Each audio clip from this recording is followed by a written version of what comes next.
review it at a later date. So thank you so much, everybody, for joining. This is our WellNow Urgent Care Ask Me Anything session for our fellowship program. So we're so happy that you decided to spend the next hour with us to learn all about our organization, about this amazing program. And we look forward to meeting each and every one of you that are interested after the end of this session. So just wanted to give a lay of the land of what this evening looks like. So we will start out. I'm going to give you just a quick introduction about WellNow Urgent Care and who we are. Then we were going to go through some introductions of our panelists this evening. We will also have Dr. Markham give a great overview about the fellowship program. And then we will start to jump into the Q&A session for this evening.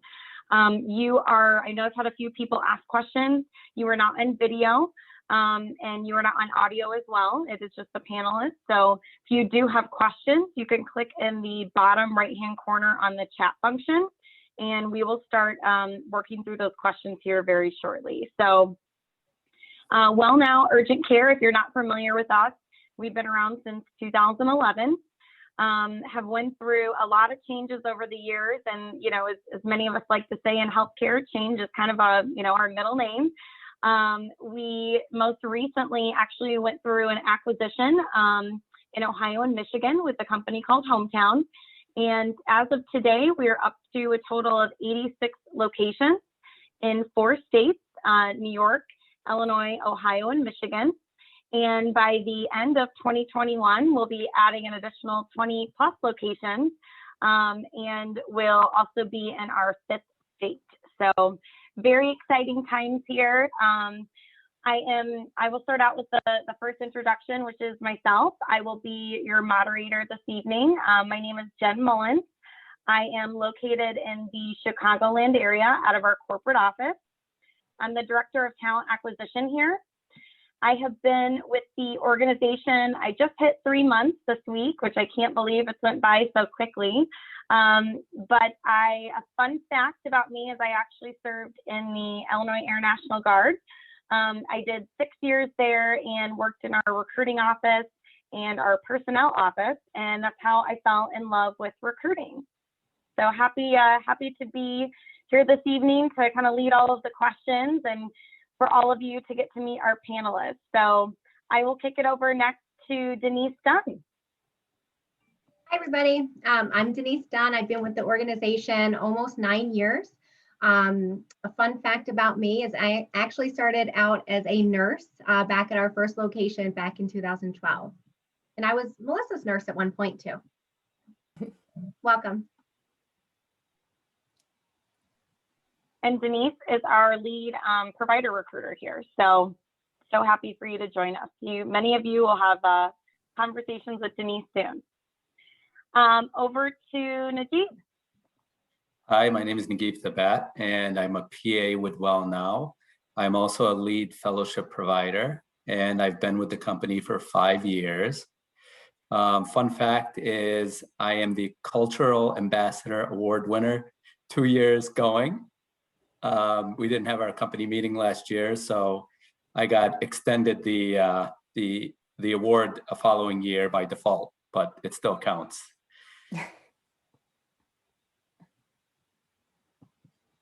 Thanks so much. Moving over to Maggie. Hello, my name is Maggie. I'm one of the PAs here, and I actually did the fellowship myself. I've been here for just about 1.5 years. And my classic go-to fun fact is that I have a twin sister who is also a PA and who also works for WellNow. Keeping it in the family, Maggie. I like it. And over to Melissa. Hey there, good evening, everybody. Thank you so much for joining. So I'm Melissa Thomas. I'm a physician assistant and a regional lead provider here with WellNow. I have been with the company a little over 7 years now and a PA for 18 plus years. Fun fact, gosh, this is always tough. I don't know how to outdo some of these guys. I don't think I can. I don't know. My favorite holiday is Halloween, and I'm pretty nuts about getting a better costume every year with my family and individually. So. Nice. I'll have to check out your most recent selection, Melissa. And last but not least, Dr. Markham. Hi, I'm Joe Markham. I'm an emergency physician. I've done that for 30 years. I retired from clinical practice in 2019, and WellNow picked me up to be their program director for the fellowship program, asking me to set up a program that's a year long to train their new hire PA and NPs. So I started with that in June of 2020. So I'm with WellNow less than a year. A few fun facts about me. I also was in the Army.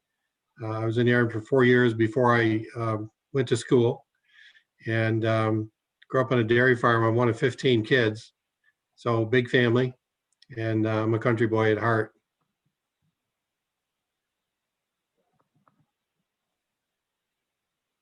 That's great. Thank you so much. Dr. Markham, do you want to start with just a brief overview of what the fellowship program is here at WellNow, and then we'll get diving into the questions? Sure. So our fellowship program is a 1-year program. Is designed to teach new or experienced providers the urgent care mindset and necessary information to help you succeed and not just survive, but excel in the urgent care environment. So we model it after an emergency medicine residency program, but it's only 1 year. It's not 3 or 4 years long. And we focus on urgent care. We have the fellowship divided into 3 phases. Phase 1 is the first 3 months, where you work side by side clinically with an experienced preceptor, and they see all of your patients, and they use every opportunity to teach and guide you through the process. And then phase 2 is the next 6 months, and that is where you work in a facility with another provider, an experienced provider, but you're working independently, making your own notes, seeing your own patients, but you still have somebody to talk to and ask questions of and learn from. And the phase 3 is the last 3 months, where we have you working a little bit more independently, and we pay a little attention to, how well you're doing, your patients per hour, your patient satisfaction scores. And that is sort of the period where you decide if you really want to work as a provider with us at WellNow, and if we want to hire you. It's uncommon that somebody goes through this program and doesn't stay with us, but that's what we're looking for, is to recruit people to stay with us at the end of this program. And so we're motivated to teach you properly, because we want you to stay and work with us. The training itself is only the clinical training is only part of it. We have didactic sessions where 3 hours every Wednesday morning we have lectures. We have experienced physicians and PAs and NPs giving lectures. We have our fellows will do presentations as well. Each of you as a fellow would give at least 1 lecture, 1 EKG presentation, 1 case presentation, and 1 X-ray or radiology presentation. And that's a great way to learn. If you're doing teaching, you're going to learn something a little bit better. So we do every Wednesday morning for the whole year, with just a break through the holidays. Is it? In the beginning, we give you an orientation, which includes a hands-on day where we work with you teaching splinting and suturing, blood draws, IV draws, and so forth. So it seems to be a pretty successful program so far. The fellows in the program are doing very well. They're actually already, as fellows, they're turning in numbers that are in the top 10 of the whole organization. So the training seems to be working, and I think our fellows like it. So if this is something you think you're interested in, I think you'd enjoy it too. That's great. Thank you. Well, let's get started with some of the questions here. The first one, Maggie, I'm going to send over to you. What is the culture like here at WellNow? I think our big, culture feature here is just the patient experience. Everything from the minute they walk into the door, greeting them respectfully and with a friendly face, to some of the things that people most commonly know would be, the slushies and we have teddy bears we give out to any little kid who has been through anything traumatic, like stitches or things like that. So I think just from the moment they walk in the door until the moment they leave, we are constantly looking for little things and big things to make sure that they have a memorable and obviously a relatively good experience, depending on what reason they're there, because obviously we're seeing them at one of their vulnerable moments usually. So just trying to do that for not only for our patients, but also for each other. So. Great, thank you. Melissa, this next one is for you. What happens once I graduate the program? Will I be offered a full-time position, a part-time position?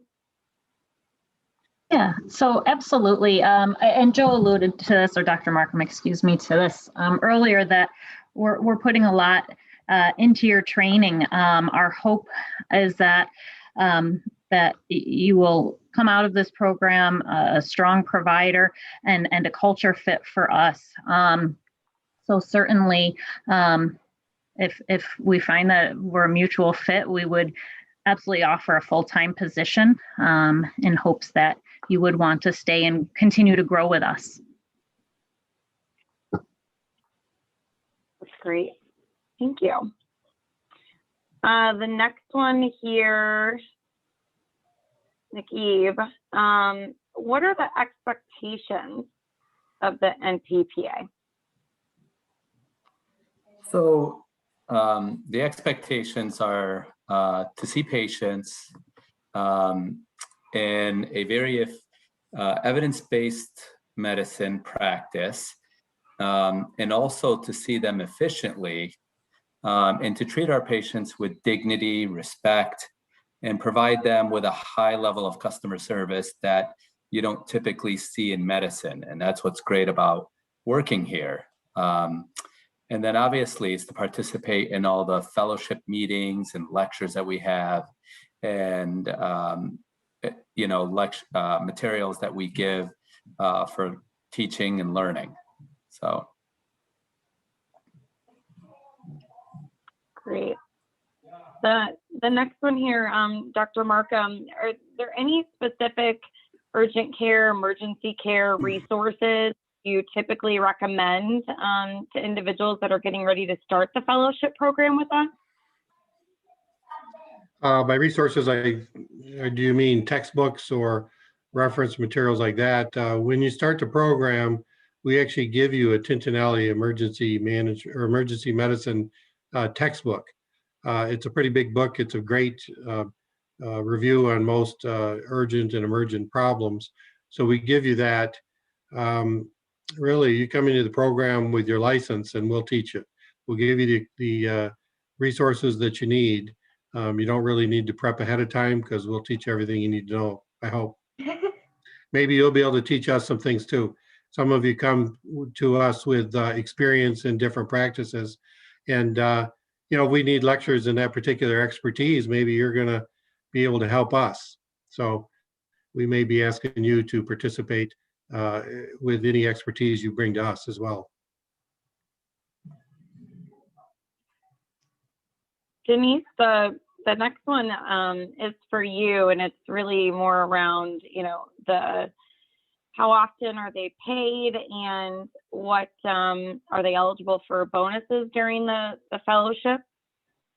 Yeah, so during the fellowship program, it is a paid 1-year program. Sometimes it would be extended to an 18-month program if you needed some more help, but you get evaluated throughout, so you would know if you needed to be extended that extra 6 months. For new grads, the pay is $70,000. For experienced providers of 1 to 2 years or more would be $80,000 for the year. You get paid bi-weekly. You also get a sign-on bonus to start of $2,500 minus taxes, of course, but that would come right into your first paycheck. Bonuses throughout the fellowship program you're not eligible for, but you would be eligible for once you came on full-time as a core provider after the 1 year and after successful graduation. Great, thank you. Sure. Maggie, this next one is for you. What locations are currently available, and is the work a combination of remote and in person? So correct me if this is wrong. I don't believe the fellows do any telemedicine, correct? They may do some towards late in their phase 2 and phase 3 if they choose to. They're not required to, but we certainly can teach them that and work them into that if that's something they want to do. Okay. So possible telemedicine. We have locations in Syracuse, the Buffalo area, Rochester, Cleveland, Columbus, Albany, and Elmira, I believe. And so, I just saw one of the questions come through within the Syracuse area. You will go to many of the sites. Even as a non-fellow provider, you do that, which is kind of beneficial, I think, because you work with different people who have different styles and ways of doing things. So, definitely opportunity to move around. Great, thank you. Melissa, how many fellows are assigned to each clinic and mentor? So we will keep one fellow per one mentor at a clinic. We try to avoid multiple fellows all at once. It's just better to have that one-on-one oversight. And then within a clinic, it usually is, again, one fellow that would be at the clinic or on site. Rare instances, if we did have, say, 2 providers on at a clinic, there might be 2 fellows, but generally it's just one per clinic in the day. Great. This one is going to go over to Naguib. What services do we provide for COVID patients? So are we, doing testing at our locations? Like, how in general has WellNow handled the pandemic so far? Yep. So WellNow responded pretty quickly. We do offer rapid COVID testing, and we also offer confirmatory PCR testing that gets sent out to a lab. They've preserved through the pandemic and are proud to report that they've grown even during this pandemic. None of our full-time providers and colleagues were furloughed during this challenging time. And, unfortunately, for a lot of our surrounding businesses, that wasn't the case. So they've done extremely well during this time.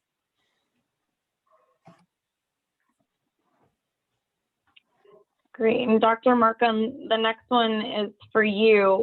What qualities would you expect a candidate to have in order to be successful in this program? And have we made any changes to the program based on any previous fellows' feedback? Well, first, as a medical provider, we expect you to be enthusiastic and wanting to learn and willing to learn. We expect you to have integrity.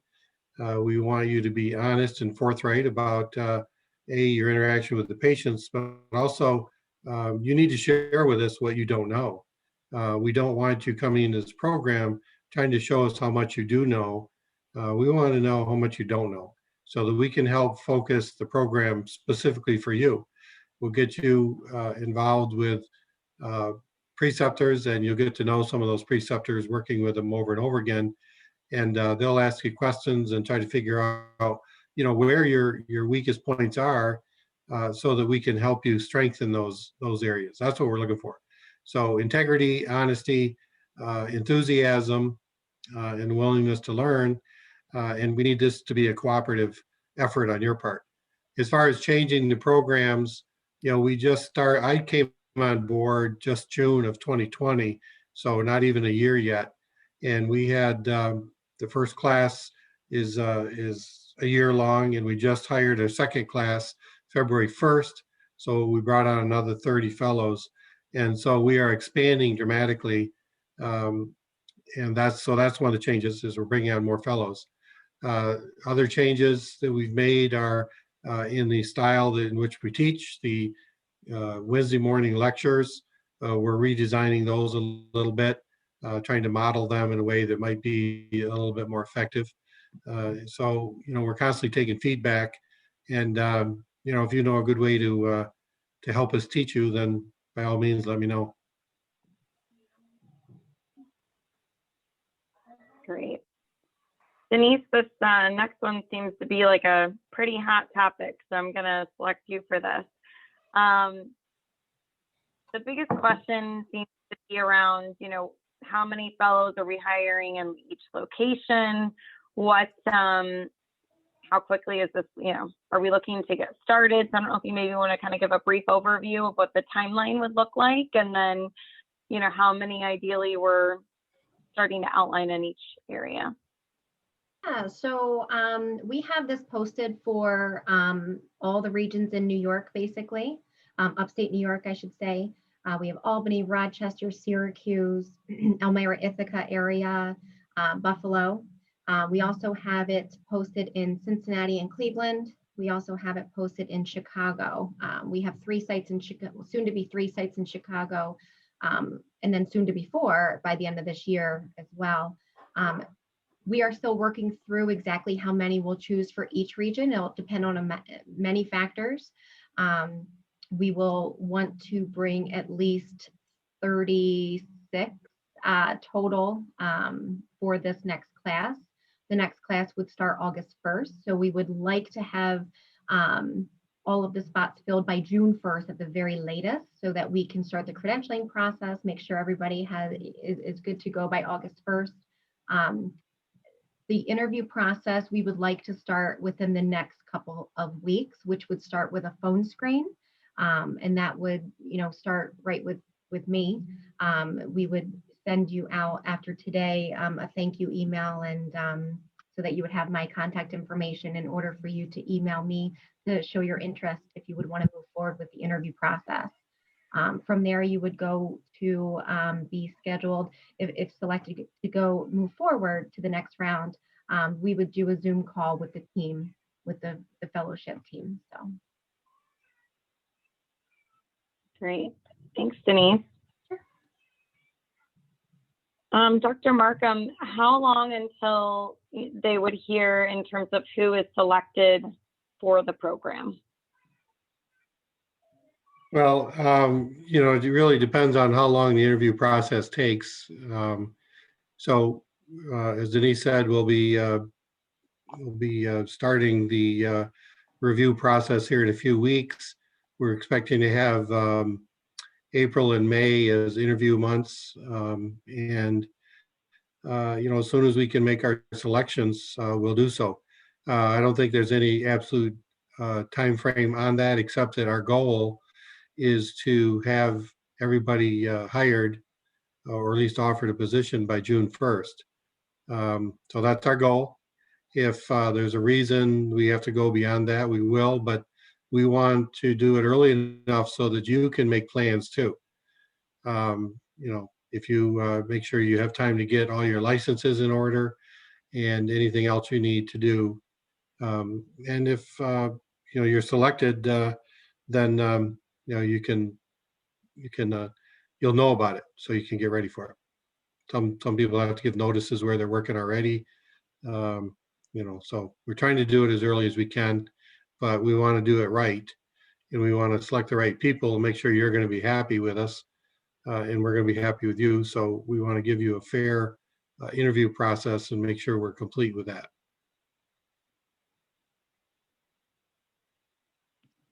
Wonderful, thank you.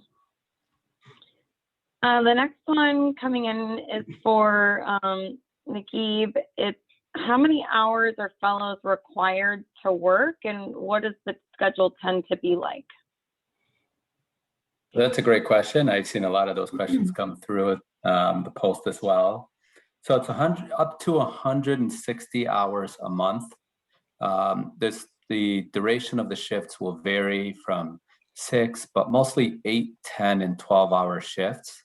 You'll get the opportunity to work at different sites and get to work with different people, like Maggie said.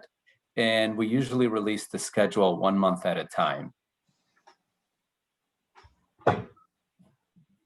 Just to clarify, that 160 hours a month is a combination of clinical and didactic and self-learning. So it's not all in the clinic. We have, DOT modules that you need to do. We have EKG modules for you to do. We have EM boot camp for you to do. And we have the Wednesday morning lectures, which is all included in that 160 hours. So it's not all in the clinic time. It's shared. That makes sense. Melissa, this next one is for you. What happens once I graduate from the program? Do I have to do anything in terms of licensing and next steps? Do most of our fellows stay on board with us? So I'm proud to announce that we have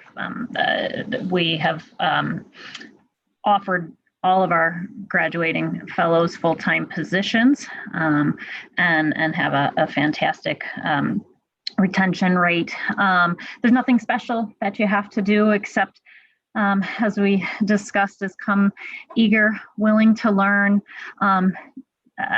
willing to grow, and provide our patients with excellent care.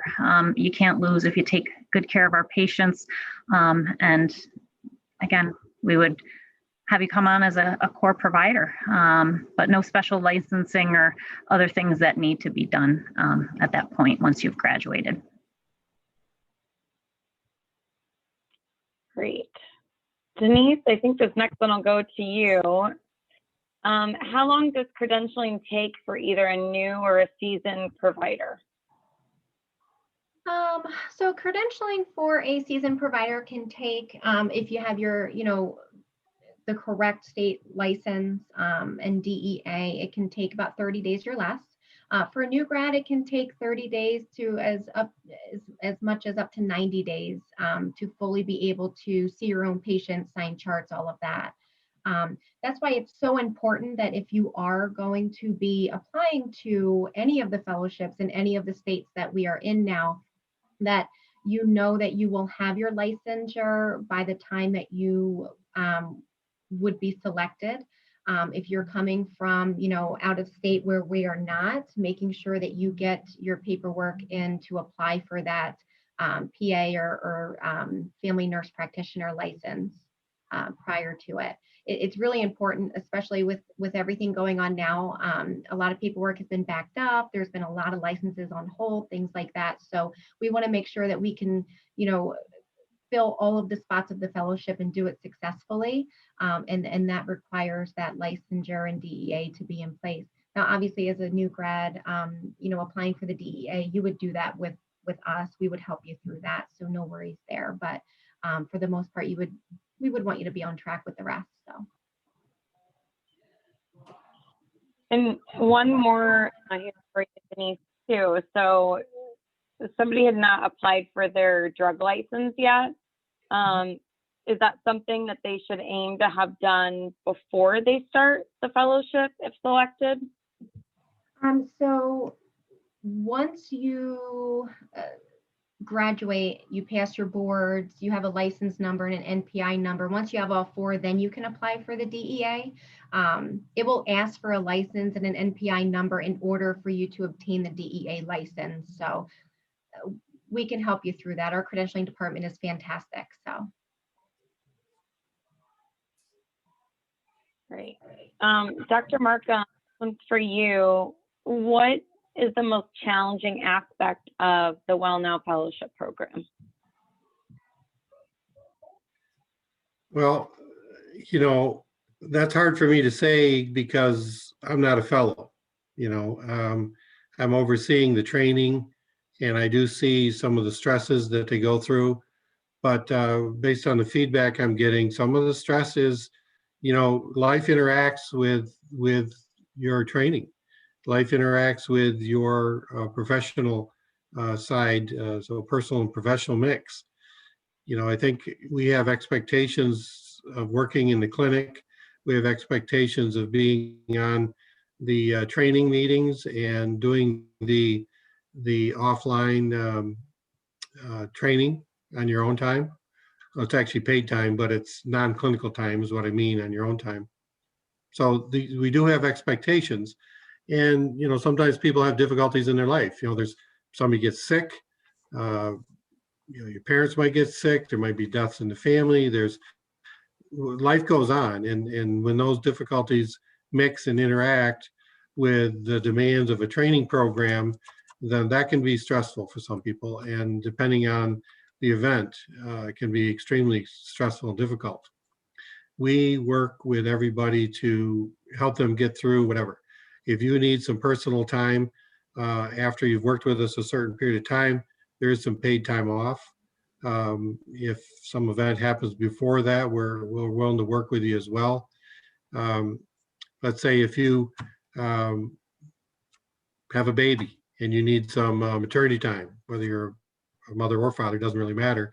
You need maternity time, we'll work with you, give you your maternity time, and we can just extend that training time at the end of your fellowship. So you still get the same experience, but you get through your maternity leave or your illness or your family emergency. We can be completely flexible and helpful. One of the things that I picked up on very quickly when I joined WellNow was we really have a family atmosphere here. I think I was really impressed with how much everybody tries to help each other out, and how we act like, I was going to say brothers and sisters, but if you're anything like my brothers and sisters, I used to have fist fights with my brothers. So we don't do that at WellNow. But and I don't have fist fights with my brothers anymore either. I stopped doing that a couple years ago. But the idea is we work hard to help each other out, and I think there's probably not anything that is going to surprise us, because we all have life experience too, and chances are, if something happens to you that creates some difficulties for you, some of us or all of us have been through it too, and our goal is to help you through this fellowship, learning as much as you can and still enjoying it. So I think the biggest stressors are just the interaction between work and life. Agree. Well, I will definitely echo. I mean, I've only been here 3 months, and I've had such a great opportunity just to hear so many different stories of, what individuals do at the sites. Like, how many of our providers love to come in and bring in, people's favorite candy or like donuts. And it's like, it's the small things that matter, especially when you spend, most of your time at work. It's that family-oriented environment that I do think really attracts people and makes people want to stay at WellNow. So I couldn't agree with you more. Denise, this next one is going to come over to you. Really a lot of questions around benefits and, what we offer here at WellNow in terms of benefits. Yeah, great. So as a full-time fellow, you'll actually be considered a full-time employee. So you'll get the same benefits as a full-time core provider would get, or any full-time employee at WellNow. So when we talk afterwards, I can always share the benefits manual with you to show you exactly what we offer. We have health insurance, we have a vision plan, we have a dental discount program through Aspen Dental. We always include a personal MetLife plan that you can always look into in case that's something you want to adopt, of course, on your own. We also have CME, so we'll take care of your license, your DEA, we'll get you DOT certified, we'll sign you up for urgent care wraps and Easy DOT and Dynamed. And then we'll also, like Dr. Markham said, supply you with those textbooks that you might need, 1 to 2 books, I believe it is, for your fellowship. Once you become a core provider, three books. Okay, Dr. Markham, wonderful, even better. And once you become a core provider, instead of the textbooks, which you get to keep, you'll actually be rewarded $250 per year for a membership or subscription of your choice. We also do give you PTO, so 120 hours of PTO for the first 5 years. Each year you get 120 hours. It does not roll over, but we encourage you to use your time, spend time with your loved ones, of course, and go on vacation, enjoy yourself. We also do premium pay for holidays for core providers. I do believe, if I'm not mistaken, and someone can help me out here for fellows, I do believe that there is kind of a differential for you as well while you're in the fellowship. If you work any of those paid holidays, you have to be working them in order to get that premium pay. But so a lot of fringe benefits. We offer free urgent care visits for yourself, your spouse, your children up to age 21 at any location. So even if you go on vacation to Chicago or Ohio, Michigan, upstate New York, wherever you're going, you can stop into a WellNow and get that service for free, which is really great. It's very helpful. I use it for my family too. So I hope that answers most of that. Yeah, there's one benefit, Denise. There's one benefit that we didn't mention yet that I think is pretty important is the Wednesday morning lectures comes with CME. Absolutely. So throughout your fellowship, you're building your CME. And then when you graduate and work in WellNow, we invite all the providers to join in on any of these didactic lectures as well. And they can get their CME that way too. So it's right here. You don't need to go anywhere for it. And it doesn't cost you anything. Perfect. And it's 3 hours a week. 3 hours a week. You can rack up a good Three of the number best of hours in a short period of time. Yeah, 3 of the best hours you can spend all week.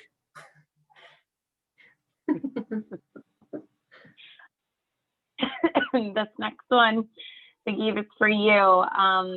How much traveling is involved between the different, WellNow locations? How far away are we going to expect our fellows to travel on a weekly basis? So that's a good question. And, it's going to vary based on the region and based on where the sites are. I can tell you here in CNY, the sites are all about 10, 15 minutes away from each other. And what we try to do is we try to find sites. I would say the average fellow probably travels about 15 or so minutes. But, obviously, if we feel like there's a site where you can get something that you're not getting at the site you're at, we kind of track the different procedures you're doing. And, some sites are a little more procedure heavy. We'd have that discussion and then talk to you about possibly doing some shifts there. But, and it's also nice that you get to move around from site to site and learn from different people and also get to work with a different set of staff as well. So, you can work a couple days in a row, but when you work in a new atmosphere and a different atmosphere and with different people, you feel pretty fresh. It's not the same old that you're accustomed to. Great, thank you. Melissa, this is kind of a two-combo question for you here. Are fellows allowed to work anywhere else during the fellowship program? And then are they able to seek employment elsewhere after the fellowship program? Sure. So the first question is, I'm sorry, can you repeat the first one? I jumped to the second one and now I lost my first one. Sorry about that. First one was, should we get another job somewhere while we're working, right? Yep, that's Sorry right. about that.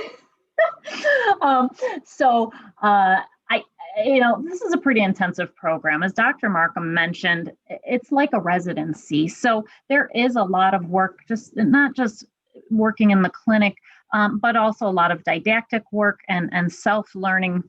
So it's my opinion, be pretty challenging to have another position somewhere and to really benefit and grow and do all of the learning that is involved with this fellowship.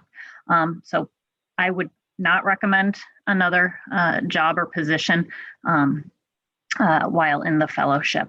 As far as ability to work elsewhere after, well, again, I hope that you would want to stay with us and after all of this training, learn, grow, and stay with us.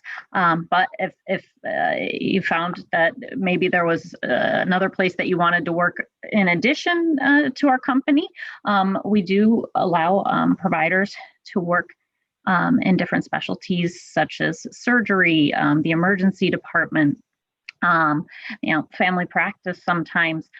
We do ask our providers that we have a non-compete, that we do ask that our providers do not work at other urgent care or acute care facilities or other occupational medicine facilities.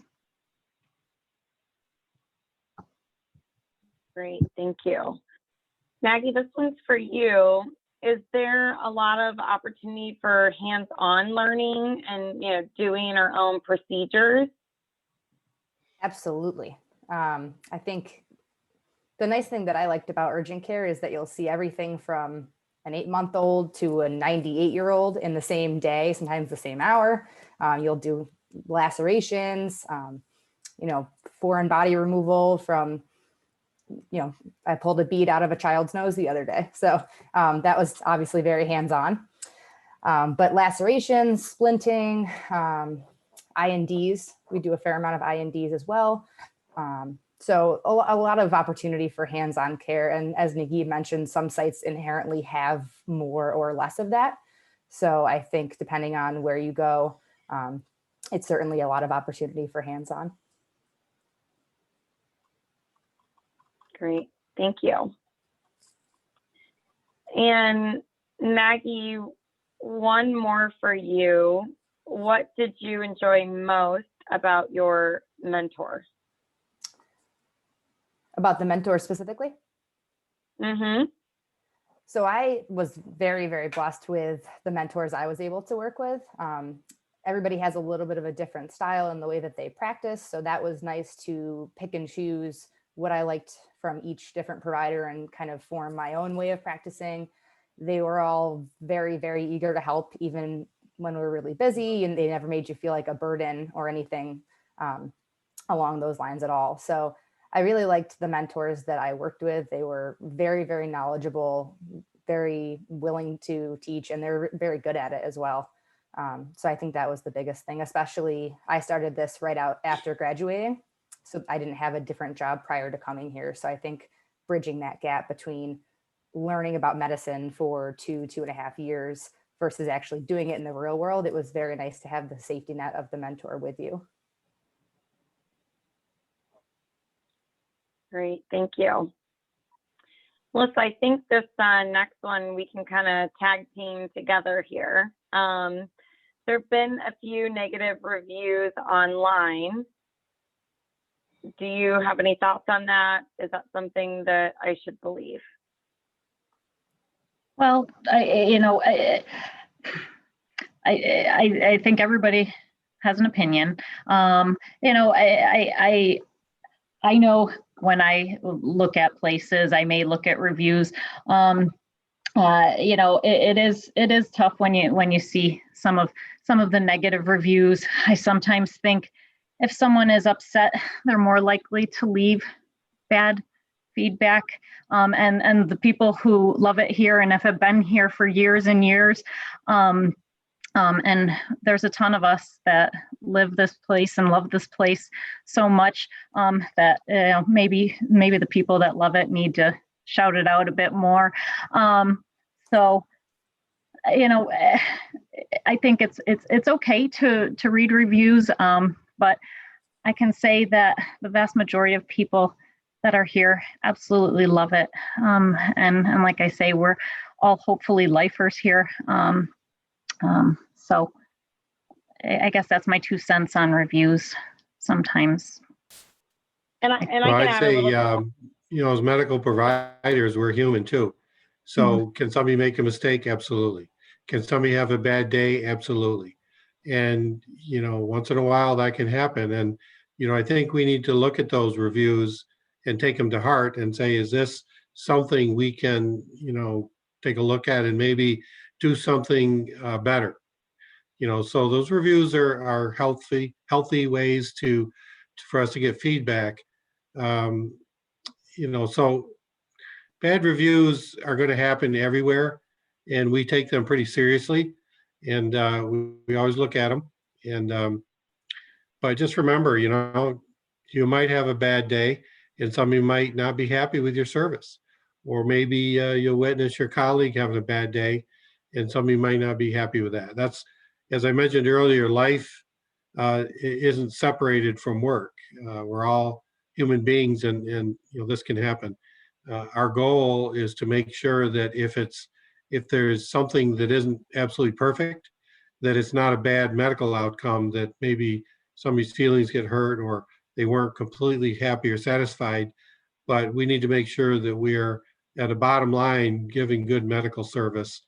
And it's important to satisfy the customer, because we are a business and patient satisfaction is important. But above all, our goal is to do no harm. So that's our first goal. We look at the complaints and concerns, and the second goal is, how can we do better? And that's part of the training too. So when we see an area where we need improvement, we throw it into the curriculum. And just to add to that, after patients are evaluated, they get a quick text to ask them to rate how their visit went. We want to know how their experience was.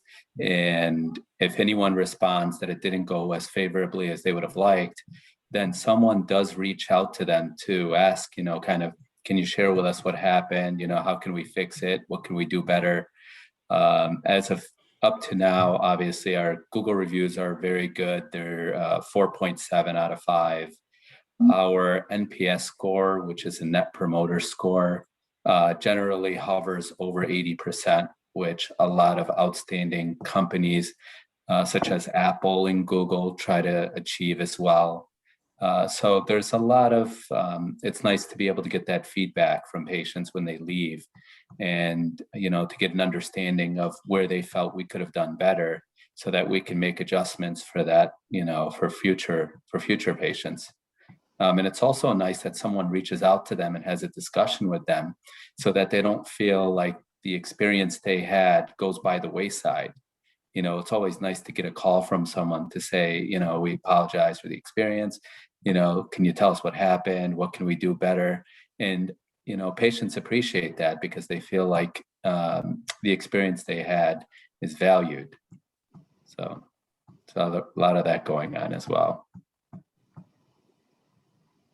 Yeah, and the only thing I'll add is any type of reviews as an HR team, what we do is, we evaluate those on a monthly basis, consolidate the feedback and see, as the individuals that maybe have left the organization, did they go through an interview process with us, and really evaluate, are we seeing any trends at all, so we can take that back to the executive leadership team to make any changes. I will say one thing that I've learned in my years of recruiting experiences, there's so many times that, maybe I haven't had a bad experience, like going out to eat or to, Walmart or something. And then I typically spend the time to fill out the long review, and I call, but every favorite restaurant that I have, all I do is I just keep going back there, and I don't ever really, do anything else with it. I don't put any Google reviews, and I should. So this has taught me to be better about that, and leave good reviews out there when it is my favorite places. So very good question, though. I like that. And I like the honest feedback from everybody. Melissa, can you talk a little bit more just about, how do things get scheduled at the different sites? What are the expectations? Is there any of it that is remote at all, or is everything in the clinic? Like when we, like Dr. Markham said, the Wednesday discussions, is that over Zoom, or maybe just go in a little bit more detail about that? Yeah, of course. So overall, it's a mixture of clinical and didactic work. The majority of your hours each month are clinical, because the best way you're going to learn is actually seeing patients, touching them, interacting with them, and taking care of them. However, there is a didactic portion. Some of it is over Zoom. So the Wednesday morning meetings, those are Zoom meetings, the 3-hour meetings.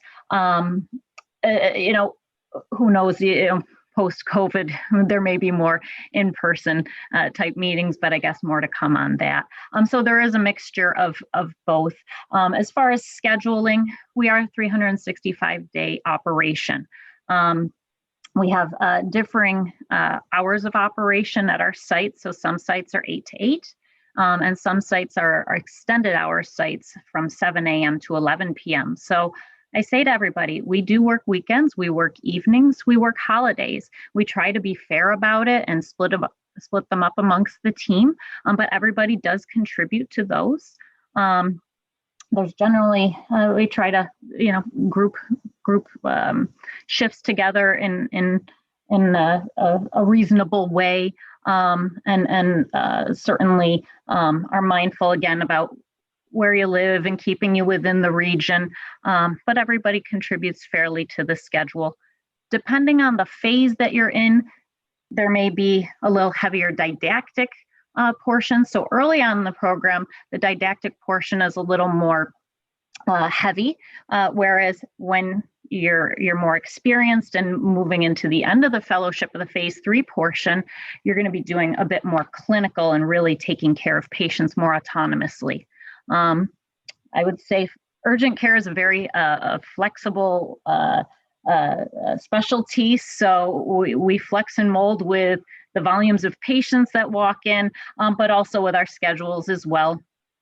Just based on the needs, there's different days that are busier. There are different times of the day that are busier, or seasons that are busier. So sometimes we do have to modify our hours just based on the volumes and what we're seeing coming in the clinics. So that was a very long-winded answer, I guess, but in general, it's mostly clinical, but still a lot of didactic there.